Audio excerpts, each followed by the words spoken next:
Hi friends, welcome back to our channel. ఈరోజైతే నేను zigzag machine తోటి బ్యూటిఫుల్ ఎంబ్రాయిడరీ డిజైన్ అనేది చూపిస్తున్నానండి. చూడండి, ఈ విధంగా ఫ్రేమ్ని అయితే సెట్ చేసేసుకొని ఇలాగ నేను ఇది సిల్క్ థ్రెడ్ని అయితే యూస్ చేస్తున్నాను. ఇది వచ్చేసి బెనారస్ క్లాత్ అండి.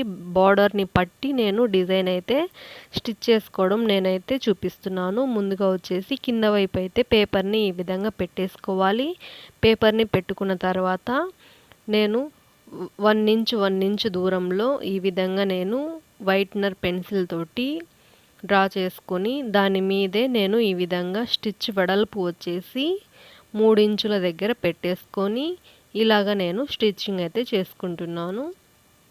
ఇక ఫస్ట్ టైం నా వీడియో చూసేవారైతే నా ఛానల్ని సబ్స్క్రైబ్ చేసుకోండి. వీడియో నచ్చినట్టయితే లైక్ చేయండి, షేర్ చేయండి, కామెంట్ చేయండి.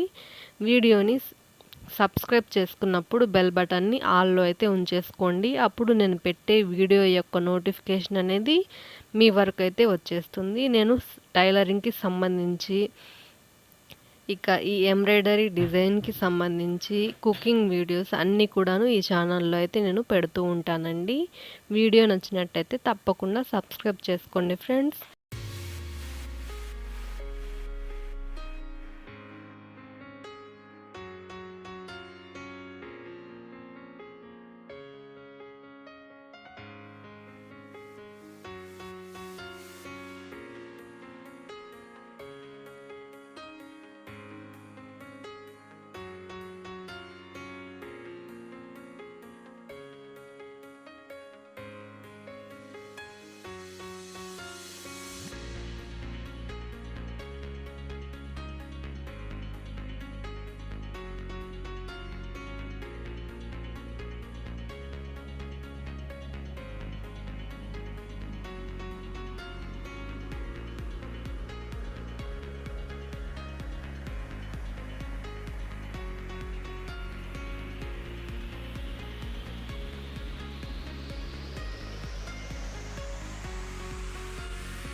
ఈ విధంగా స్టిచ్ చేసుకున్న తర్వాత ఇలాగా థ్రెడ్స్ మొత్తము కూడాను కట్ చేసేసుకోవాలి. ఇప్పుడు వచ్చేసి ఈ ఫ్లవర్ డిజైన్ నేనైతే స్టిచ్చింగ్ చేసుకుంటున్నాను. ఇది కొంచెం ప్రాక్టీస్ గాని చేసినట్లయితే మీకు ఈ విధంగా మీరు చాలా ఈజీగా అయితే మన నార్మల్ జిగ్జాగ్ మిషన్ తోటి మనము చాలా ఈజీగా ఈ విధమైన డిజైన్స్ అనేది చేసుకోవచ్చు. బయట అయితే మనము ఎంబ్రాయిడరీ, మిషన్ వర్క్ ఇలాంటివి చేయించాలంటే 1000 రూపాయల వరకు మనము ఇవ్వవలసి ఉంటుంది. అలా కాకుండా మన ఇంట్లోనే మన మిషన్ తోటి మనము ఈ విధంగా మనము శారీని బట్టి మనమైతే డిజైన్ చేసుకోవచ్చు. ఇది జిగ్జాగ్ నార్మల్ జిగ్జాగ్ మిషన్కి ఏ విధమైన సెట్టింగ్స్ చేసుకొని మనము వర్క్ చేసుకోవచ్చు అన్నది నేను వీడియోలు చేస్తున్నాను. నేనైతే డిస్క్రిప్షన్లో పెడతాను. ఒకవేళ చూడాలనుకుంటే చూడండి ఫ్రెండ్స్. వీడియో నచ్చినట్టయితే తప్పకుండా లైక్ చేయండి.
ఈ విధంగా ఫ్లవర్ని స్టిచ్ చేసుకున్న తర్వాత దీనిపైన వచ్చేసి మనకు ఈ విధంగా అయితే ఇది వచ్చేసి స్లీవ్స్కి వస్తుందండి. చూడండి, ఈ విధంగా అయితే స్టిచ్ వెడల్పు వచ్చేసి 4 ఇంచుల దగ్గర పెట్టేసుకొని ఈ విధంగా నేను బోర్డర్ని అయితే స్టిచ్ చేసుకుంటున్నాను. శారీ కలర్ వచ్చేసి నేవీ బ్లూ అండి. అందుకోసం వచ్చేసి navy blue gold colour thread తోటి ఈ విధమైన డిజైన్ అయితే స్టిచ్ చేసుకుంటున్నాను.